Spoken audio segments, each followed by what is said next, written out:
Happy Tuesday. Happy Tuesday. I hope you're having a great day today.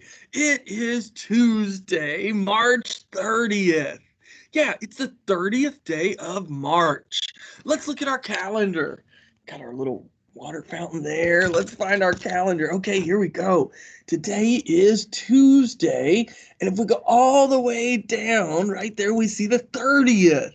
Yeah, there's the 30th. It is Tuesday, March 30th. And we have one more day in this month, but today is the 30th. Right there. Okay, well, we've got two great books to look at today, but I wanted to mention to you real fast, we won't be meeting on Friday. Okay, here we go. This first book is called How Pete Seeger Got America Singing, and it's called Listen. Let's read this together.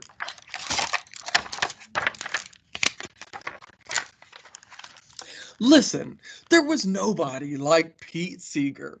Wherever he went, he got people singing, with his head thrown back and his Adam apple bouncing, picking his long-necked banjo or strumming his 12-string guitar. Pete sang old songs, new songs, old songs with new words, and songs he made up. Oh, that's great. In front of crowds large and small, he'd raise his arm. Basses, here's your part, he'd say. Tenors, sopranos, altos, here's yours. Four-part harmony would rise to the rafters and drift to the stars. Participation, that's what's going to save the human race. There he is singing to everyone. Listen, Pete participated his whole life. He led marches to end wars, and he stood on peace lines in cold and snow, heat and rain. Down by the riverside, where have all the flowers gone? He joined rallies to support the works of unions. Which side are you on, Joe Hill, Union Maid? So these are snippets from some of the songs he sang. He sang ballads, blues, and love songs. The Water is Wide, Come All Ye Fair and Tender Ladies, and Shenandoah. But that's not all. Pete loved singing with children, and children loved singing with Pete. Thousands sang with him. Abioyo, Froggy Went a Courting, and Skip to My Lou. Those are all songs by Pete. Pete and his good friend Woody Guthrie traveled the country making up songs. They sang with hobos, union organizers, and farmers.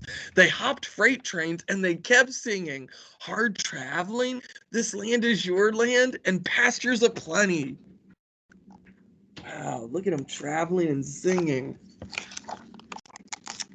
Pete, Woody, and friends formed the Almanac Singers. Then Pete joined the Weavers, who became very famous indeed. They had a #1 hit with Goodnight Irene, a song that he learned from Lead Belly, and hundreds of thousands sang with them.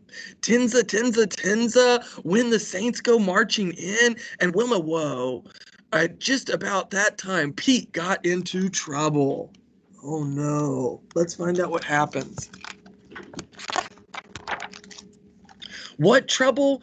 This trouble. The House Un-American Activities Committee of the United States Congress questioned whether Pete was a true American. Pete said, I love my country very deeply, and offered to sing a song, and stood by his First Amendment right, the right of free speech. Wasn't that a time? Guantanamo, he was indicted for contempt of Congress. For the next 4 years, work dried up, but he kept traveling, making records and singing everywhere he could. And these songs included Turn, Turn, Turn and Worried Man Blues. Finally, at his trial, his conviction was overturned. Oh, that's good. During those years, so many people learned Pete's songs at summer camp, schools, and colleges and taught those songs to others that Pete became a little more like Pete. And that was a good thing. He wrote songs Michael Row the Boat Ashore and the Midnight Special. I just tap out a beat, pick a few chords, and say, come on, you folks know this old tune. Pretty soon the audience will be singing the song to me, he said, and they did. He wrote, When Friends Rejoice Both Far and Near, and How Can I Keep From Singing? Oh, these are great songs that he wrote. Listen, not everybody has such courage, but Pete did. When men and women joined hands to fight racism, Pete sang a powerful song, and millions sang with him, We Shall Overcome. He gave people hope when they needed it. Some music can help you do something about your troubles, he said. And he wrote, Oh, freedom, and we shall never be moved, and this little light of mine. There's Pete right there, and there he is performing. Pete and his wife Tashi built a log cabin overlooking the Hudson River. That mighty river had been poisoned.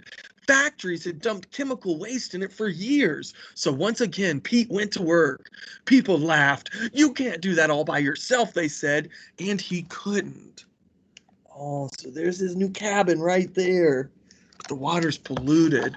Let's find out what happens. When he sailed the great sloop, Clearwater, they all came to listen. Oh, so there's his boat right there. Guess what? They left caring about that river, and then they went to work too. It wasn't long before people could swim there. If anybody asks you where in the world is the most important place, tell them right where you're at, Pete said. Naturally, he made up songs about it. These songs were called Sailing Down My Golden River and River of My People. Oh, that's a beautiful river now. Pete didn't care about fame or money. He cared about justice, peace, equality, and people everywhere. He wrote these songs, If I Had a Hammer, Oh, and I had a golden thread, and last night I had the strangest dream.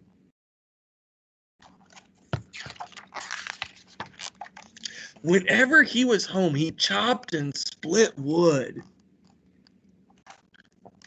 He tapped maple trees for syrup and built an ice skating rink in winter. There he is tapping the trees for syrup right there. And he claimed he made the world's best strawberry shortcake. He wrote these songs at this point in his life called Kisses Sweeter Than Wine and Living in the Country.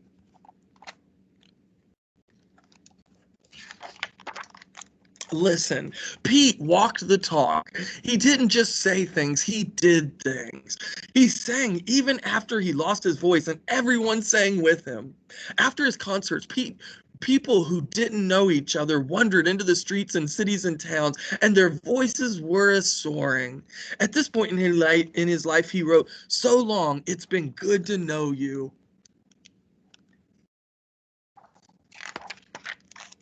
Maybe they sang as they went home, and maybe they taught Pete songs to their friends because there really was no one like Pete Seeger. Listen and sing. And right here we've got his signature. The end. That was a great book, and that was called Listen. Well, I've got another book for us to look at too. This is called One Family. And the illustrations look wonderful. Let's look at this. Oh, look at the opening pages. Great pictures. One family. One is one. One lamp, one clock, one book to share. Okay, so one clock, one book. Yeah, that's one. Let's look at the next page. One is two. One pair of shoes, one team of horses, one family. See how she has two shoes here? She has one pair of shoes, but it's two separate shoes. One is three. One house of bears, one bowl of pears, and one family. See how they're one family, but there's three people in that family? One, two, three. One is four. One ring of keys, one pile of pups, one family. Oh, look at this pile of pups. And there's four there. One, two, three, four. Oh, they are precious. I love these pictures. One is five, like one bunch of bananas or one hand of cards. One family. Okay, so this is a family of five right there. One, two, three, four, five. One is also six. One line of laundry, one butterfly's leg, one family. Oh, so there's six in this family. Wow, look at everybody. Ooh, one is seven. Like one bouquet of blooms, one flock of birds, or one family. Let's count everybody in this family. We've got one, two, because they got twins, three, four, five, six, seven. So there's seven in that family.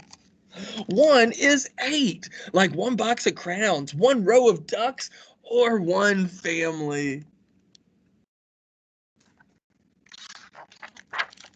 One is nine, like one flight of stairs, or one collection of rocks, or one family. Let's count everybody in this family. We've got one, two, three, four, five, six, seven, eight, nine. One is 10, like one batch of cookies, or one shelf of books, or one family. Yeah, so that's a family of 10. Wow. One is one and everyone. One earth, one world, and one family. The end. That was a fun book. That was called One Family. Well, I hope you have a great day today, and I'll see you again tomorrow. Bye, friends.